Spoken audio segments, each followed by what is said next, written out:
Assalamualaikum warahmatullahi wabarakatuh. Kami kelompok 8 yang beranggotakan saya, Agnes Novitasari, Mutiara Syifa Kalimaningsih, dan Tommy Saputro akan mempresentasikan mengenai pembahasan dan simulasi teknik-teknik hubungan dalam konseling perorangan, berupa ajakan memikirkan sesuatu yang lain, menyimpulkan pembicaraan, dan pemberian informasi. Ajakan untuk memikirkan sesuatu yang lain. Dalam konseling, teknik ajakan memikirkan sesuatu yang lain dilakukan konselor jika klien menemui solusi lain yang lebih memungkinkan. Hal ini dilakukan karena dalam hidup kita harus memiliki banyak pilihan dan tidak semua harapan yang kita harapkan dapat terwujud. Ajakan memikirkan sesuatu yang lain banyak terjadi pada tahap pembinaan. Teknik ini lebih cenderung mengajak klien untuk memikirkan sesuatu yang lain yang lebih baik. Dalam melakukan ajakan memikirkan sesuatu yang lain, konselor harus bersikap hati-hati untuk menghindari kebingungan klien. Ajakan memikirkan sesuatu yang lain bisa dilakukan oleh konselor dan bisa juga dilakukan oleh klien. Ajakan memikirkan sesuatu yang lain hendaknya mempertimbangkan kekuatan-kekuatan yang dimiliki oleh klien karena teknik ajakan memikirkan sesuatu yang lain juga dapat mengubah pokok pembicaraan. Dengan kata lain, ajakan untuk memikirkan sesuatu yang lain dalam konseling adalah salah satu teknik dalam konseling yang mengarahkan agar klien dapat berpikir alternatif-alternatif pilihan serta mampu berpikir realistis tentang kenyataan-kenyataan hidup yang harus dipilih dengan baik untuk dijalani. Dalam ajakan memikirkan sesuatu yang lain, konselor harus memperhatikan klien agar tetap fokus sesuai dengan pokok pembicaraan.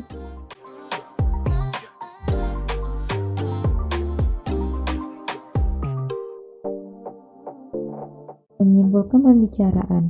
Menyimpulkan adalah proses menyatukan semua yang telah diinformasikan selama bagian tertentu atau seluruh pertemuan konseling.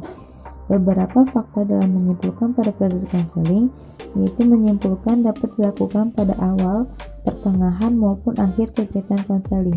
Di samping itu, dalam menyimpulkan menggunakan kata jadi, sedangkan pada refleksi tidak menggunakan kata jadi. Tujuan dilakukan penyimpulan yaitu: pertama, agar konselor dan klien paham apa yang menjadi pokok utama dari permasalahan yang dibicarakan, apa yang sudah dikerjakan atau dijalankan dan apa yang belum. Kedua, mengakhiri dan menutup satu bagian atau tahap pembicaraan tertentu atau memulai sesuatu yang baru. Ketiga, membuat kesimpulan tidak harus dilakukan oleh konselor tapi bisa dilakukan oleh klien. Yang keempat, menimbulkan kesan bahwa konselor melakukan 3M sehingga klien akan terdorong untuk mengembangkan pembicaraan topik berikutnya.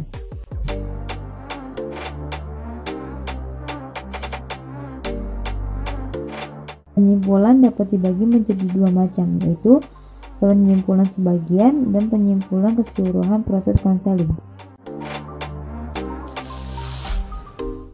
Dengan penyimpulan itu, konselor dan klien bersama-sama berusaha mengangkat pokok utama dari masalah yang dibicarakan dengan menggemukkan apa yang sudah dikerjakan dan apa yang belum.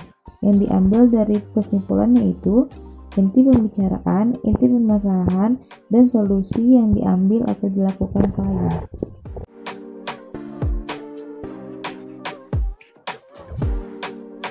Pemberian informasi.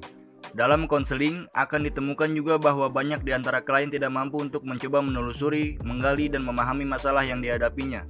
Bahkan di antaranya ada yang tidak mampu melihat keterkaitan antara satu gejala masalah dengan yang lainnya, sehingga dia tidak mampu melihat masalah itu secara keseluruhan dan keterkaitannya masing-masing. Keadaan ini menunjukkan gejala bahwa kurangnya informasi yang dimiliki oleh klien. Oleh karena itu, konselor juga segera memberikan informasi untuk membantu pemahaman klien. Pemberian informasi juga menjadi penting, khususnya dalam rangka merangsang munculnya gagasan, ide, dan pemahaman baru pada diri klien, serta memberikan arah baginya untuk melihat hal-hal yang dianggap penting dan bersifat potensial yang ada pada dirinya yang selama ini terabaikan dan sebetulnya dapat digunakan untuk mengatasi masalahnya. Tidak semua informasi yang diketahui oleh konselor terus langsung diberikan kepada klien. Informasi yang sifatnya negatif dan tidak berguna bagi klien tidak perlu untuk diberikan. Di samping itu, dalam memberikan informasi, konselor juga harus memperhatikan kegunaan informasi itu. Karena keberhasilan pemberian informasi juga ditentukan oleh data yang disajikan oleh konselor. Apabila informasi yang diberikan itu tepat dan berguna, ini akan membantu secara sugestif, menggali, dan mengembangkan ide baru pada diri klien, dan selanjutnya akan sangat membantu bagi perkembangan klien. Apabila klien meminta informasi yang sebenarnya secara langsung berhubungan dengan masalah yang dihadapinya, maka konselor berkewajiban memberikannya cepat, sejelas, setepat, dan sesederhana mungkin kepada klien. Biasanya informasi terlihat dibutuhkan apabila proses konseling telah berlangsung agak lama. Pada saat ini tentunya, konselor juga telah dapat memahami masalah klien dengan baik. Tujuan pemberian informasi adalah untuk memberikan pengetahuan kepada klien sehingga klien memiliki wawasan terutama yang menyangkut dengan usaha mengatasi masalahnya. Oleh karena itu, informasi sebaiknya diberi setelah konselor memahami masalah klien dan telah merumuskan tujuan perubahan yang akan dicapai oleh klien. Untuk informasi yang diberikan kepada klien, banyak ragam dan jenisnya. Namun pada dasarnya dapat dikelompokkan menjadi 3 bagian, yaitu informasi yang berkenaan dengan pribadi konselor, informasi yang berkenaan dengan klien itu sendiri, dan informasi yang bersifat umum, yaitu pengertiannya informasi yang bersifat pribadi yaitu menyangkut dengan keadaan pribadi konselor. Bila informasi yang diminta klien bersifat pribadi dan keadaan itu menyalahi nilai-nilai dan norma yang berlaku, maka dalam pemberian informasi ini diberikan melalui pertanyaan tergantung pada klien. Kedua, informasi tentang diri klien. Klien meminta informasi pada konselor yang mungkin bersifat penilaian tentang dirinya sendiri. Ketiga, informasi yang bersifat umum, yaitu suatu informasi yang sifatnya menyangkut hal-hal yang umum dan diberikan oleh konselor pada kliennya. Selanjutnya, akan kami tampilkan simulasi dari konseling perorangan berupa ajakan memikirkan sesuatu yang lain, menyimpulkan pembicaraan, dan pemberian informasi. Assalamualaikum. Waalaikumsalam. Silakan duduk. Boleh saya tahu namanya siapa? Nama saya Mulia Maharani. Baik, saya di sini sebagai konselor. Nama saya Musnafita Sari. Jadi di semester kemarin itu nilai saya kurang, padahal saya udah berusaha maksimal. Nah, di semester sekarang saya pengen ningkatin nilai saya, tapi karena di semester ini banyak tugas kelompoknya, saya ketemu teman-teman yang beberapa orang itu tuh susah diajak untuk kerjasama. Nah, dari situ saya jadi tambah khawatir soal nilai saya, apa saya bisa ningkatin nilai saya. Nah, jadi saya merasa ada 2 masalah sekarang. Yang pertama, saya pengen ningkatin nilai saya, tapi saya sendiri merasa kurang. Yang kedua, teman-teman saya yang kurang bisa diajak kerjasama. Jadi untuk solusinya kayak gimana gitu, biar saya bisa menyelesaikan 2 masalah saya di semester ini, bisa ningkatin nilai saya, tapi juga bisa ngajak teman-teman saya kerjasama. Tapi sebelumnya apa yang Anda rasakan? Saya merasa kecewa dengan nilai saya. Saya juga merasa marah karena teman-teman saya tidak bisa diajak kerjasama. Apakah kamu sudah coba untuk berbicara dengan baik-baik kepada teman kamu agar dia mau mengerjakan tugasnya?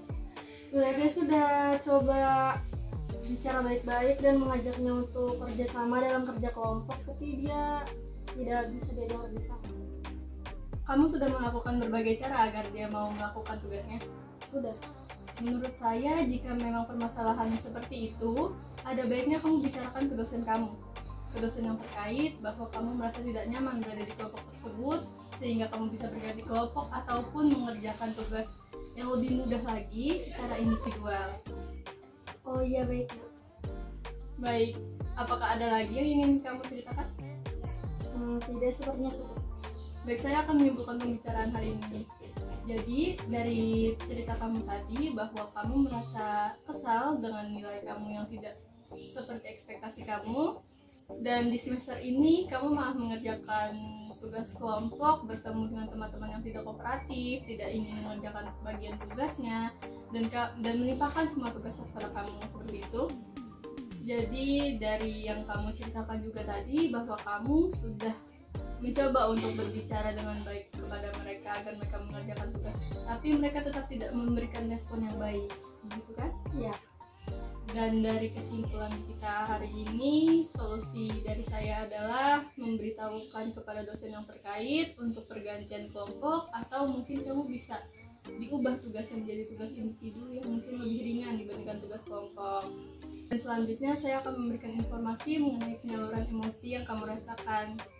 Jadi tidak usah dipendam rasa kesal kamu kepada teman-teman kamu. Walaupun kamu tidak bisa berbicara dengan lantang kepada mereka, kamu bisa menyalurkan emosi kamu dengan menonton film, mendengarkan musik, atau memakan hal yang ingin Aule makan, yang Aule suka.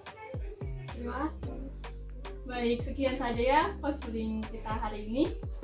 Apakah kamu ingin menjadwalkan sesi konseling selanjutnya? Mungkin bisa. Baik, kalau misalnya ingin melakukan sesi konseling selanjutnya, kamu bisa menghubungi Mifta untuk menjadwalkan kembali konseling selanjutnya ya. Baik, terima kasih Bu. Ya baik, terima kasih atas waktunya ya. Sekian presentasi dari kelompok kami. Kurang dan lebihnya mohon maaf. Terima kasih atas perhatiannya.